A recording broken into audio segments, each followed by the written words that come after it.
Hello everyone, I am doctor Vijay Chawla, assistant professor of mathematics, Maharaja Agrasen Mahavidyalaya Jagadhri.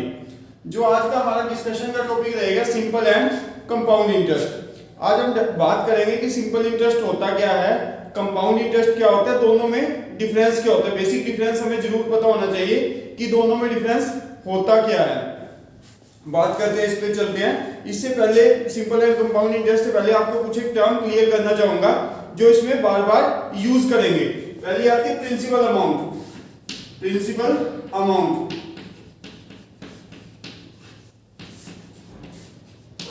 Principal amount. Second आता है amount. Principal amount को हम P से denote करेंगे, इसको A से। उसके बाद आता है इंटरेस्ट।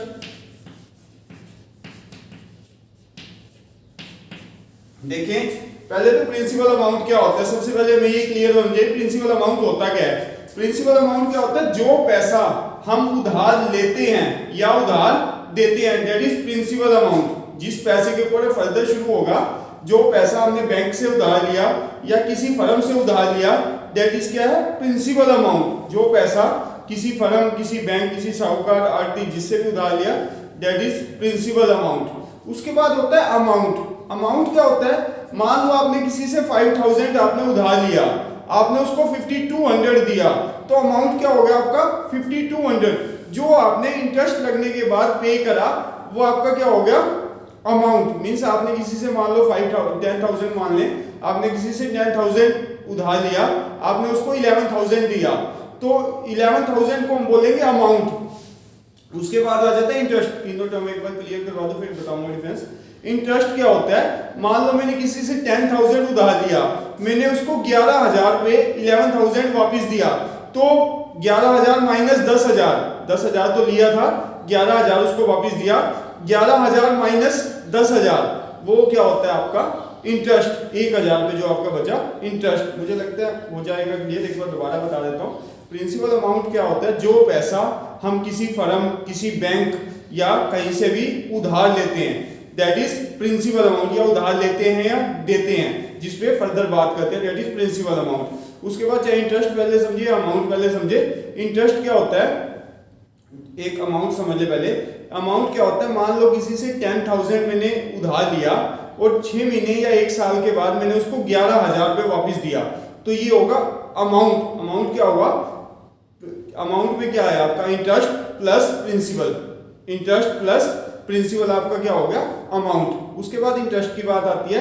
इंटरेस्ट क्या होता है, मान लो मैंने 10,000 किसी से लिया और 1 साल के बाद या 6 मंथ के बाद मैंने उसको 11,000 वापस दिया, तो 11,000 माइनस 10,000 जो मैंने लिया था 1,000, उसका क्या हो गया इंटरेस्ट। एक तरह से बात करें तो इंटरेस्ट क्या बनेगा, इंटरेस्ट क्या बनेगा, वो ए माइनस पी, ये कह सकते हैं ना। ए क्या होगा, जो अमाउंट मैंने उसको वापस दिया, माइनस पी क्या होगा, जो अमाउंट मैंने उससे लिया था। यही तो मैंने अभी आपको एग्जांपल से बताया ना। मान लो मैंने 11,000 उसको वापस दिया, 10,000 मैंने उससे लिया था, तो इंटरेस्ट क्या हो गया 1,000।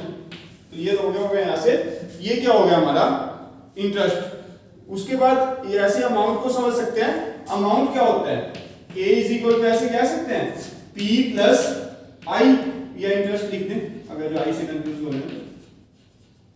अब क्लियर हो गया होगा, यहां से ही बनता है। देखो रिलेशन आपका ये होगा, A is equal to P plus I, क्योंकि ये क्या टोटल अमाउंट। अमाउंट में क्या आएगा, जितना पैसा आपने उधार लिया प्लस जितना आपने उस पर इंटरेस्ट दिया, वो दोनों क्या बन जाएंगे आपके ऐड होने के बाद अमाउंट। प्रिंसिपल अमाउंट मैंने क्लियर कर ही दिया था, जो शुरू में पैसा उधार लेते हैं या देते हैं, वो हमारा क्या होगा प्रिंसिपल अमाउंट। हो गया होगा, मुझे लगता है क्लियर है, नहीं ऐसा कुछ ज्यादा कंसेप्ट इसमें समझने वाला या याद रखने वाला। पहले 10th में हम पढ़ते भी होते थे साधारण ब्याज और चक्रवृद्धि ब्याज, वही टॉपिक है आपका। अब इंग्लिश में आ गया, हम हिंदी में पढ़ते थे। ये अमाउंट क्लियर हो गया होगा। अमाउंट क्या होता है, जो हमने पैसा वापिस करा, उसमें क्या क्या होगा, प्रिंसिपल प्लस इंटरेस्ट होगा।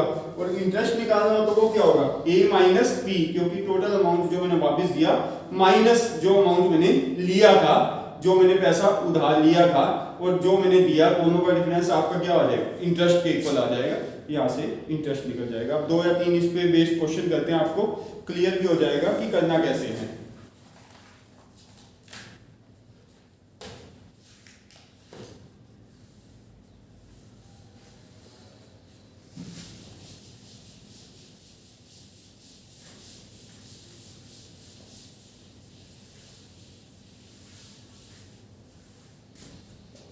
Find the simple interest.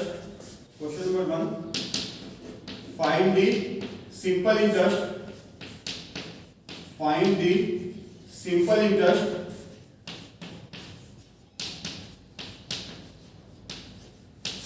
on rupees 3,000 for 2 years at 10% per annum. At 10% per annum. देखें, पहले सिंपल इंटरेस्ट का बता देता हूं, उसके बाद हम बात करेंगे कंपाउंड इंटरेस्ट की, फिर डिफरेंस की भी बात करेंगे कि दोनों में डिफरेंस होता क्या है। सबसे पहले सिंपल इंटरेस्ट। सिंपल इंटरेस्ट में हमें ये पढ़ा भी करते थे P into are into T divide by 100। जिसने हिंदी में पढ़ा वो पढ़ा करता था मूलधन गुना दर गुना समय डिवाइड बाय 100। ये पढ़ा करते थे, 8 क्लास में भी अब आ जाता है मूलधन गुना दर गुना समय डिवाइड बाय 100। मूलधन means principal amount, rate of interest, time divide by 100। अब हमारे केस में बात करें तो P क्या है 3000, R क्या है हमारा रेट ऑफ इंटरेस्ट 10%, T क्या है 2 इयर्स। अब हमें क्या निकालना है सिंपल इंटरेस्ट। अब बात करेंगे सिंपल इंटरेस्ट क्या बनेगा 3000 into r 10 into 2 divide by 100। तो ये कैंसिल देखेंगे तो क्या आ जाएगा 600। क्लियर होगा। P into are into t use करते हैं, डिवाइड बाय 100। P की जगह P रखा, R की जगह R, T की जगह T। तो आपका 3000 रुपए पे 2 साल के लिए जो 10% इंटरेस्ट पे कितने रुपए आपको उसको इंटरेस्ट पे करने पड़ेंगे 600। अगर जब मैं यहां से बात करूं कितना अमाउंट पे करना पड़ेगा, बताया था मैंने P plus interest, P plus interest. P हमारा क्या है 3000 प्लस 600 तो 3600। ये हमें अगर जो अमाउंट की बात करें तो हमें उसको 3600 रुपए पे करना है, बट हमने 3000 लिए थे। इंटरेस्ट की बात करें तो कितना पे करना है 600। हो गया होगा क्लियर, आसान सही है कंसेप्ट। अब मैं बात करता हूँ सिंपल और कंपाउंड इंटरेस्ट में डिफरेंस की। देखो सबसे पहले सिंपल इंटरेस्ट में क्या होता है, आपका एक बार इंटरेस्ट फिक्स हो गया, वो कितने भी सालों के लिए चले वो सेम रहेगा। बट कंपाउंड इंटरेस्ट में क्या होता है, कंपाउंड इंटरेस्ट में एक टाइम लिमिट लगाई जाती है। मींस मान लो उसने कह दिया आपको, जहां से आपने पैसा उधार लिया कि 6 महीने तक आप पैसा देते हो तो ठीक है, नहीं तो 6 महीने के बाद क्या होगा, जो आपका इंटरेस्ट बनेगा वो प्रिंसिपल अमाउंट में जुड़ जाएगा। अगली बार के लिए मिले, अगर जो वो 1 साल की बात करता है, वो कहते हैं मान लो आपने किसी से 3 साल के लिए पैसा उधार लिया, वो कहते हैं कि अगर जो 1 साल के बाद आप इंटरेस्ट पे करोगे तो ठीक है, अदरवाइज जो आपका इंटरेस्ट है वो किस में चला जाएगा प्रिंसिपल अमाउंट में। तो अगले साल के लिए वो क्या बन जाएगा आपका, उसके मान लो आपने, मैं फॉर एग्जांपल बात करता हूं, मैंने मान लो 3000 रुपए किसी से उधार लिए, यही क्वेश्चन की बात करें, वो कहते हैं कि 1 साल तक आपने दे दिए तो ठीक है, नहीं तो 1 साल के बाद आपका जो इंटरेस्ट है वो कंपाउंडेड हो जाएगा, चक्रवृद्धि ब्याज बोलते हैं जिसको। तो मान लो 1 साल का उसने इंटरेस्ट कैलकुलेट करा, उसका 300 बन गया, ठीक है। तो 300 बना, वो सिंपल होता तो सीधा 2 सालों का कैलकुलेट करते जैसा कि हमने करा है। कंपाउंडेड में क्या है, कंपाउंडेड में वो कंडीशन लगाएगा कि मैं 1 साल के बाद आपका इंटरेस्ट अगर जो आप पे नहीं करते तो आपका जो 1 साल का इंटरेस्ट है वो अगली साल प्रिंसिपल अमाउंट में जुड़ जाएगा। जैसा मैं अभी एग्जांपल बता रहा था, मान लो 3000 उधार लिया मैंने, 1 साल का इंटरेस्ट उसका 300 रुपए बना, तो जो सेकेंड ईयर के लिए प्रिंसिपल अमाउंट बनेगा वो कितना बनेगा 3000 प्लस 300, मतलब अगले साल के जब मैं कैलकुलेट करूंगा तो 3300 पे इंटरेस्ट लगाऊंगा, ना कि 3000 पे लगाऊंगा। एक एग्जांपल करवाता हूं, उससे ज्यादा क्लियर हो जाएगा आपको। यही क्वेश्चन मैंने सिंपल इंटरेस्ट से करा, अब इसी क्वेश्चन को मैं कंपाउंड इंटरेस्ट से आपको करके दिखाता हूं कि कितना डिफरेंस आएगा, तब आपको क्लियर भी हो जाएगा डिफरेंस होता क्या है। फिर इसी फॉर्मूले की जनरलाइजेशन करेंगे कि जनरल फॉर्मूला हम कौन सा यूज करेंगे। इसी को करता हूं मैं आपको एक बार, उसी में इसी क्वेश्चन को करवाता हूं कंपाउंडेड से।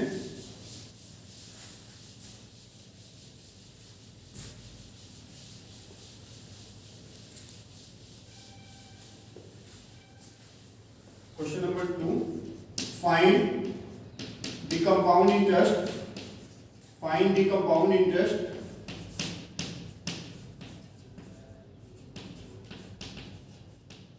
find the compound interest payable easily, payable easily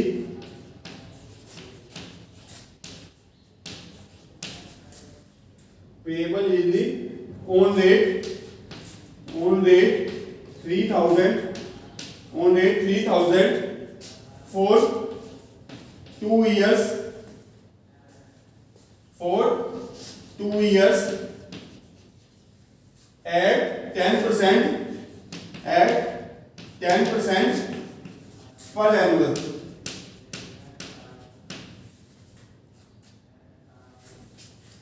देखिए इसमें क्या था, अब इसमें अभी हमने यही लास्ट क्वेश्चन सिंपल इंटरेस्ट का करा है। कंपाउंड इंटरेस्ट में क्या कंडीशन लगाई, पेएबल ईयरली, कि हर साल इंटरेस्ट पे करना पड़ेगा, नहीं तो वो सेकंड ईयर के लिए क्या बन जाएगा, प्रिंसिपल अमाउंट। आपने भी जब आपकी एफडी होती है ना बैंक में, तो बैंक में जो भी एफडी आपने कैलकुलेट करनी हो कभी भी इसी से करके देख लेना, आपका एग्जैक्ट आंसर आएगा। हम क्या करते हैं, बैंक आपका क्वार्टरली होता है, वो आपका क्वार्टर में क्या करता है कि जितना इंटरेस्ट बनता है वो प्रिंसिपल अमाउंट में जोड़ता है, अगले जो क्वार्टर में इंटरेस्ट लगेगा वो प्रिंसिपल अमाउंट में जुड़ के लगेगा। अभी आपको इस क्वेश्चन से क्लियर हो जाएगा क्या कहना चाह रहा हूं मैं आपको। Solution, principal amount, principal amount for the first year,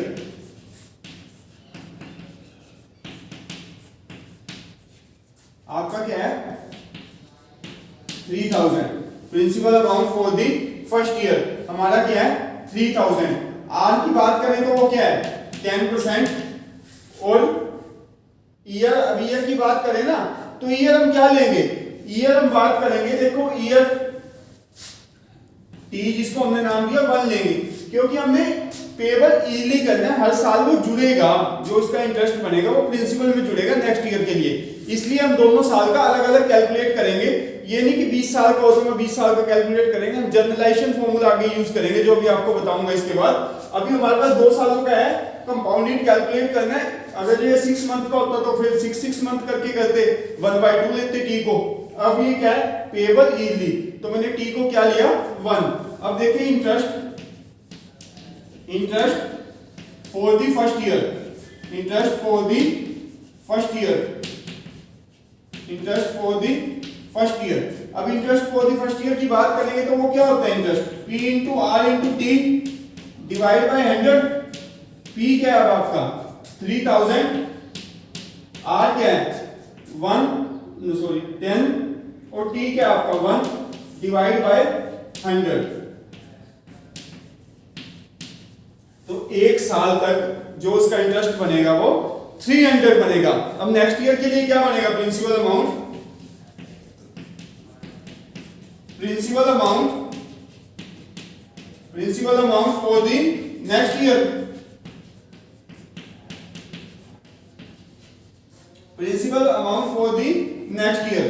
अभी बताया था आपको कि अगले साल के लिए क्या होगा, जो प्रिंसिपल अमाउंट बनेगा वो उसमें इंटरेस्ट ऐड होगा।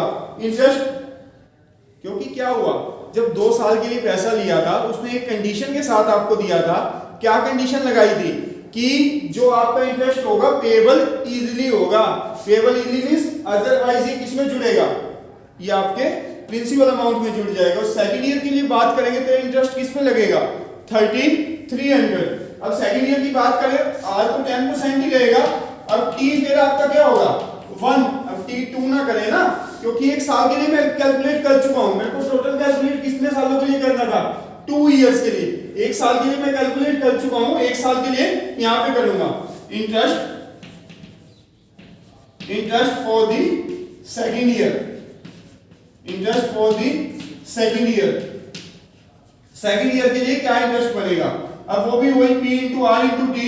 अब P आपका चेंज हो गया, P into are into T divide by 100, तो ये क्या बन जाएगा 330।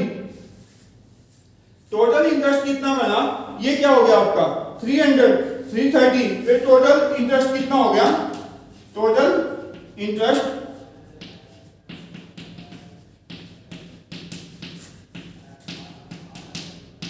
हालांकि वर्बली समझा दिया जाता है, पर मैंने आपको एक एग्जांपल लेके करवाया। अभी आपको याद देखा हो लास्ट में जो वीडियो अभी क्वेश्चन करा था, सेम क्वेश्चन करा था सिंपल इंटरेस्ट के लिए, तो देखना उसमें हमारा इंटरेस्ट कितना आया था 600, कंपाउंड इंटरेस्ट में कितना चेंज हो गया 630, मींस तभी तो चक्रवृद्धि ब्याज ज्यादा पड़ता है। उसमें क्या होता है, जब कंडीशन लगाई होती है उस कंडीशन के बाद वो अमाउंट प्रिंसिपल अमाउंट में जुड़ जाता है, जो उसका रेट जो उसका इंटरेस्ट आता है वो प्रिंसिपल अमाउंट में जुड़ जाता है। अगर जो हाफ इजी की कंडीशन लगाते हैं तो मैं इसको हाफ करके कैलकुलेट करता, हर 6 महीने के बाद जो इंटरेस्ट होता वो प्रिंसिपल अमाउंट में जुड़ता, तो हमारा इंटरेस्ट और भी ज्यादा बनता। अब 1 साल की कंडीशन लगाई थी तो मैंने 1 साल का निकाला, 1 साल का निकालने के बाद मैंने उसको ऐड करा, फिर मैंने नेक्स्ट ईयर का निकाला, नेक्स्ट ईयर निकालने के बाद दोनों सालों में मेरे को कितना पे करना पड़ेगा 300 प्लस 330। तो सिंपल इंटरेस्ट की बात करते हैं तो 600 आता, जब कंपाउंड इंटरेस्ट की बात करें तो 630 आएगा। आपको क्लियर हो गया होगा। एक बार ध्यान से पढ़ना, भी थोड़ा सोचना इसको कि कैसे निकालते हैं और क्या डिफरेंस होता है। आगे जनरलाइजेशन फॉर्मूला यूज करेंगे, क्योंकि अब ये तो 2 सालों का तो हमने मैनुअल निकाल लिया, 3 साल का भी हम निकाल लेते, 20 साल का तो निकालना पॉसिबल नहीं है कि निकालते रहेंगे या लेंथी करते रहेंगे। उसके लिए एक जनरल फॉर्मूला यूज करेंगे। ड्राइव करा हुआ, ड्राइव करने की आपको जरूरत नहीं है, हम डायरेक्ट उसको यूज कर सकते हैं। आपको एक बार समझा दूंगा कि यूज कैसे करना है। ये क्लियर हो गया होगा, एक बार देखिए, इसको आ जाएगा, दोबारा समझोगे तो इसको। अब इसी से बनता है वो जनरलाइजेशन फॉर्मूला, हम डायरेक्ट यूज करेंगे उसको, क्योंकि वैसे तो एग्जांपल भी आपको एक करवाने की जरूरत नहीं थी, बट एक बार डिफरेंस बताना जरूरी था। एग्जांपल से ज्यादा क्लियर होता है कि होता क्या है डिफरेंस।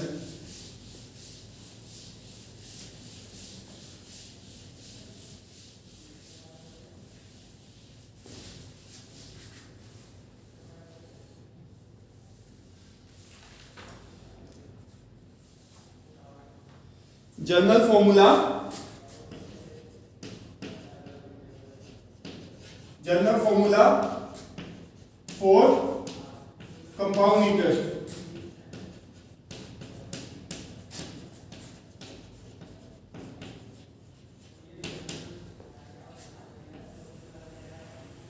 हम क्या यूज करेंगे, अमाउंट का फॉर्मूला वहीं से बनता है। मैं ड्राइव वैसे नहीं करवाना चाह रहा क्योंकि बच्चे कंफ्यूज ज्यादा होते हैं, डायरेक्ट यूज कर लेते हैं इसको।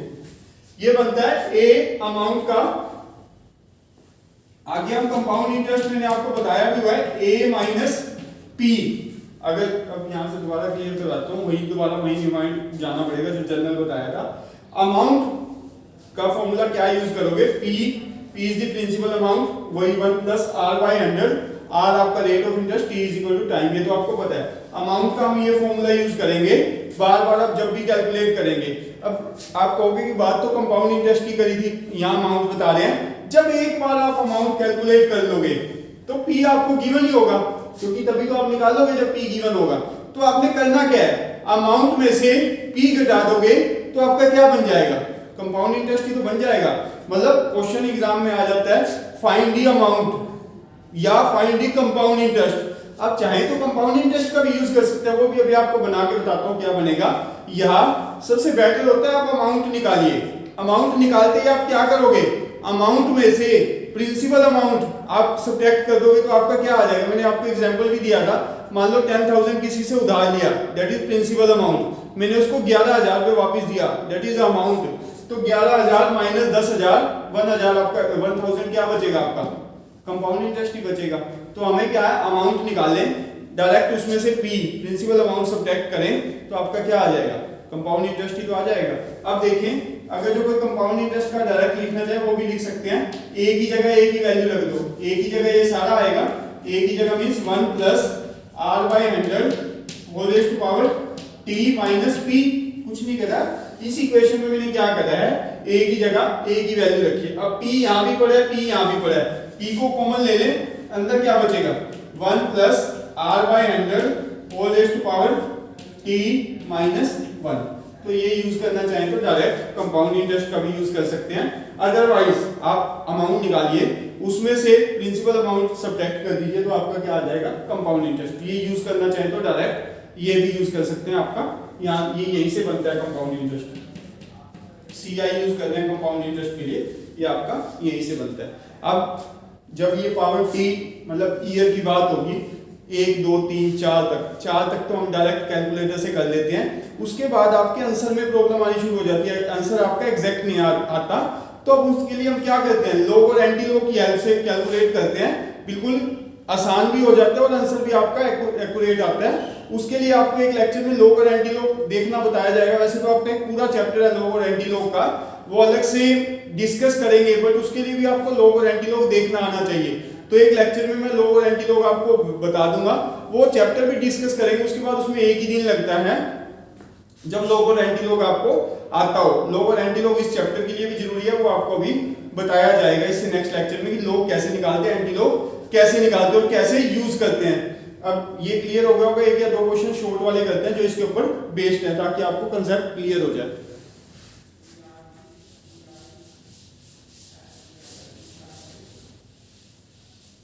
एक या दो क्वेश्चन करवाता हूं, क्लियर हो जाएगा। Find question number 3, find the compound interest, find the compound interest, find the compound interest on rate on rupees 8,000 for on rupees 5,000 कर दें, on rupees 5,000 at 10% per annual for 3 years, for 3 years।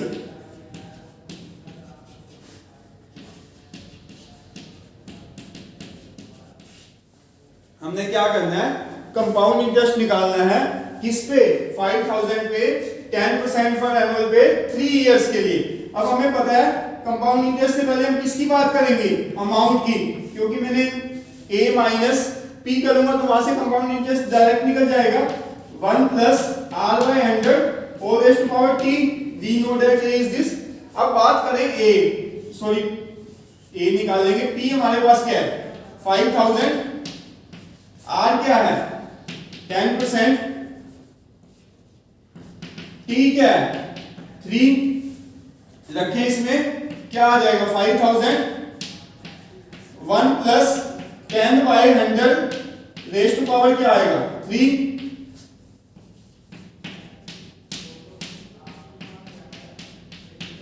एक बार ये बता देता हूं, बार बार use करेंगे।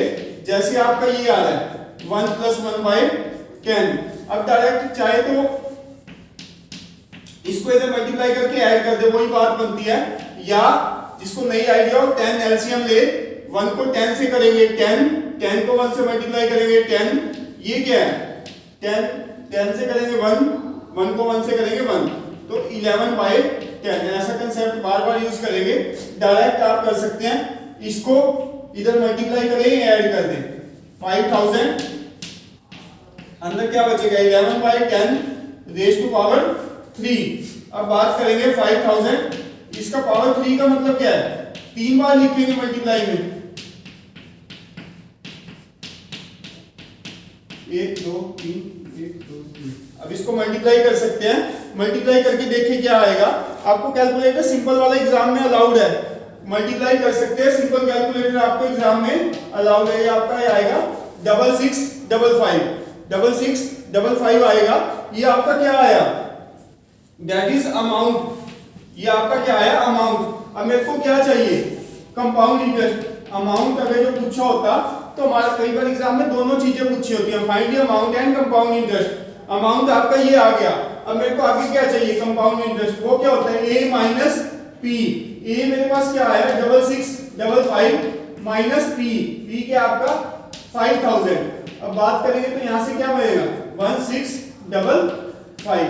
ये आपका क्या आ जाएगा कंपाउंड इंटरेस्ट। अमाउंट पूछा होता तो आपका ये आ जाता, कंपाउंड इंटरेस्ट पूछा होगा तो आपका 1655 655 आ जाएगा। आसान है बिल्कुल, यही फॉर्मूले में वैल्यू रखी हमने जो जो गिवन था। पावर 3 थी तो 3 मींस 3 टाइम मल्टीप्लाई होगा वो आपका, ये क्या आ गया अमाउंट। अमाउंट के बाद कंपाउंड इंटरेस्ट मैंने आपको बताया था कि अमाउंट होता है जो मैं टोटल पे करूंगा माइनस जब उसमें से प्रिंसिपल जो मैंने लिया था वो घटा दूंगा, बाकी क्या बचेगा इंटरेस्ट, वो आपका निकल गया। एक बार पढ़ेंगे तो हो जाएगा क्लियर। एक आधा क्वेश्चन और करवा देता हूँ, फिर आपको असाइनमेंट के लिए दे देता हूँ, क्वेश्चन कर सकते हैं।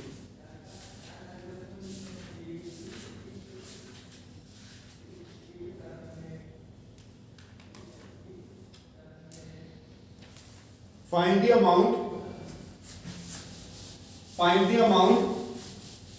थोड़ा सा एक्सरसाइज को स्टडी करना पड़ेगा, 2 या 3 बार पढ़ोगे तब स्टेटमेंट क्लियर होनी शुरू होगी। अभी तो सिंपल सी हैं, थोड़ा सा इसमें समझना होगा आपको। 1 या 2 बार स्टेटमेंट पढ़ के क्लियर होती है कि क्या निकालना है, क्या गिवन है। Question number 4, find the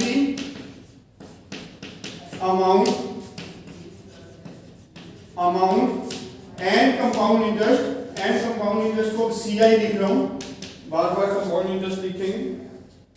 on rate 5000 eight 4% पर एनुअल को PA लिखा है फॉर 2 years।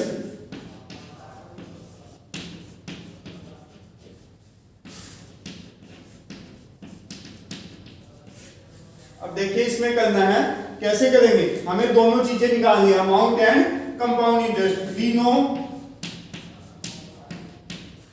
ए क्या होता है, P1 plus R/100 whole raise to power T। अब P हमें क्या गिवन है, which is equal to 5000। R क्या गिवन है 4%, T क्या गिवन है 2। रखें वैल्यू, क्या आ जाएगा 5000 1 प्लस R क्या है 4/100 raise to power T which is equal to 2। ये आएगा 5000 1 प्लस 1/25 रेज़ टू पावर 2। अब वही बार बार वही कंसेप्ट यूज करेंगे, अभी बताया भी था। 25 प्लस 1 26/25 इंटू 26/25, तो ये क्या आ जाएगा 200। तो ये क्या आ जाएगा, मल्टीप्लाई करके आपका ये क्या आ जाएगा 200, उसको मल्टीप्लाई करा तो क्या आ गया सेकंड वाला पार्ट आपका। अब इसको फर्दर मल्टीप्लाई करें तो क्या आएगा 5408। कर भी सकते हैं, आपको सिंपल कैलकुलेटर एग्जाम में अलाउड है। 26 को 26 से इंटू 8 से करेंगे तो 5408।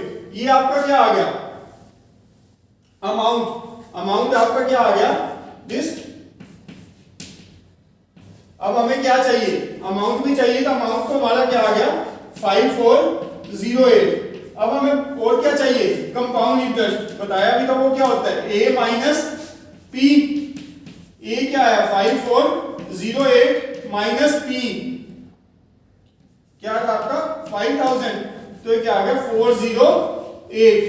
अब ये मैनुअल आपको चाहिए कि 1 साल का कैलकुलेट करते तब भी आपका यही बनता, ये जनरल फॉर्मूला यूज करके तब भी आपका सेम आएगा। वही हमें दोनों चीजें निकालनी थी, जस्ट सिंपल वैल्यू रखी।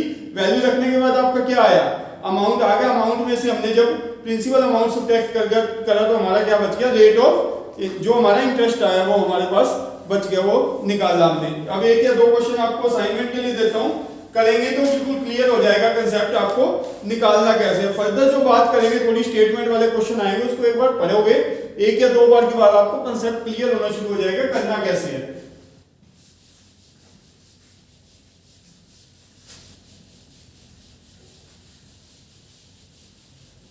एग्जाम में सिंपल कैलकुलेटर अलाउड होगा, सिंपल कैलकुलेटर आप ले जा सकते हैं और उससे कैलकुलेट कर सकते हैं।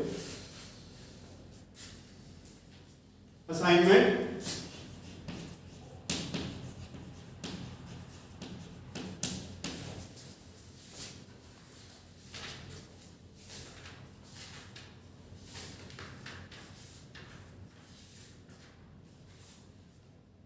Find the compound. Find question number 1. Find the amount and compound interest on rate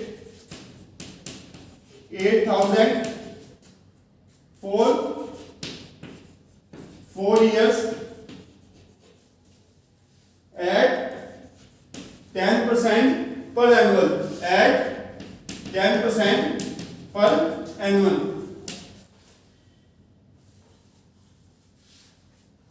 Question number 2. Calculate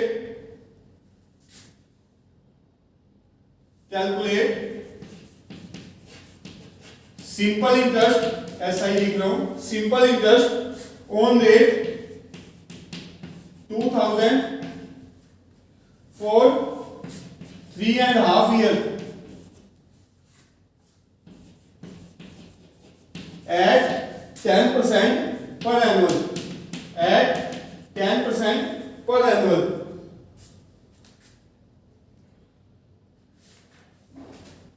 एक सिंपल इंटरेस्ट का हो गया, कंपाउंड का एक और कंपाउंड का दे देता हूं, कर लेंगे तो बिल्कुल क्लियर हो जाएगा करना कैसे है.